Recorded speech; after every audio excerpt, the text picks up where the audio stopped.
So அப்படி மாட்டின matter தான் இப்போது விஜயோட மேட்டர். 2021 இவங்க வந்து முரண்பாடு இருந்திருக்கு. கிட்டத்தட்ட ஒரு 5 வருடங்களாக இவங்களுக்கு வந்து இழுபறியாக இருந்திருக்கு. பஞ்சாயத்து வாக்குவாதம் பண்ணுவாங்க, அது மாதிரி நடந்திருக்கு. அவங்க குடும்ப பஞ்சாயத்து நம்ம பேச தேவையில்ல. பட் இருந்தாலும் அந்த மாதிரி வாக்குவாதம் நடந்திருக்கு. ஹராஸ்மெண்ட்லாம் நடந்திருக்குன்னு சொல்கிறாங்க, அடிச்சிருக்காங்கலாம் சொல்கிறாங்க.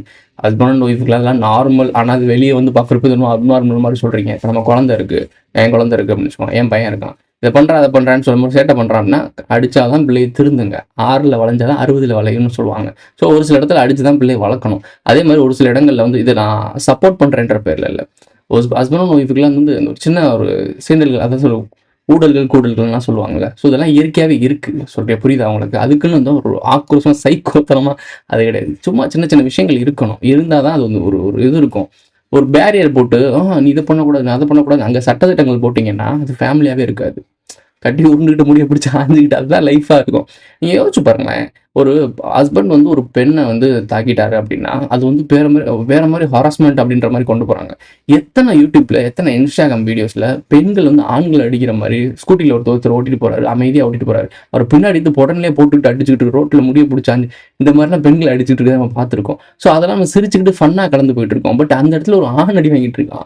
ஸோ இதே ஒரு பெண்ணுக்கு நடந்துச்சுன்னா அது சமூகமே தட்டி கேட்குது. ஸோ இப்போ 2 பேருக்கும் ஈக்குவலாக பார்க்கணும்ல. அது பெண்களுக்கு சம உரிமை கொடுக்கணும்னு சொன்னால் அப்போ ஆண்களுக்கு இந்த இடத்துல சம உரிமை இருக்கணும்.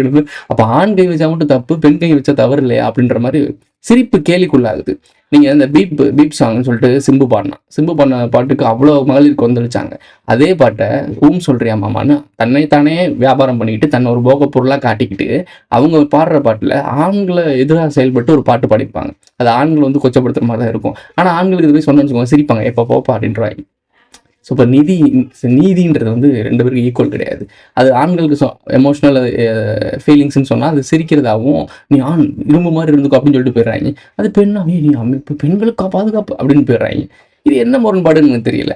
நீ என்ன ப்ரோ சொல்ல வர அப்படின்னு கேட்டேன்னா, ஆண்களுக்கும் பெண்களுக்கும் மூடலும் கூடலும் இருக்கும். இது இருக்கிறது தான் இயல்பு, சரிங்களா?